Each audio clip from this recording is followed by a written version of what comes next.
President Trump is expected to hold a news conference later this afternoon. He's continued to call for law and order and blames Democrats after some protests over the weekend turned violent. Earlier, his Democratic challenger condemned destruction of property while accusing the president of creating chaos. Deborah Alfarone is at the White House with more. Dueling messages from the White House and the Democratic presidential candidate after violent protests over the weekend. The president roundly condemns violence in all of its forms. Fires are burning and we have a president who fans the flames.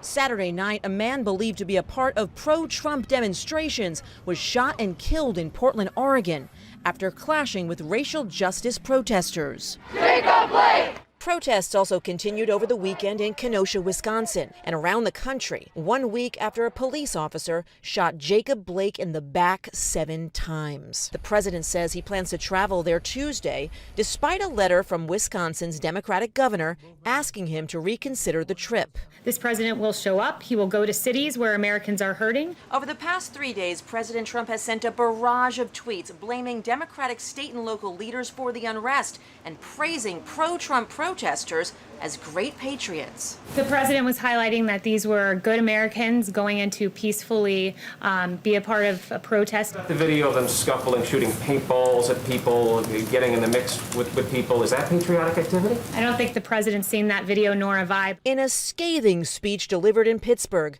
presidential candidate Joe Biden says Trump is to blame for stoking violence. He may believe mouthing the words law and order makes him strong, but his failure to call on his own supporters to stop acting as an armed militia in this country shows how weak he is. The former vice president says he spoke with Jacob Blake's family last week. So far, the White House says there are no plans for the president to meet with the Blake family when he travels to Kenosha. Deborah Alfarone, CBS News, the White House.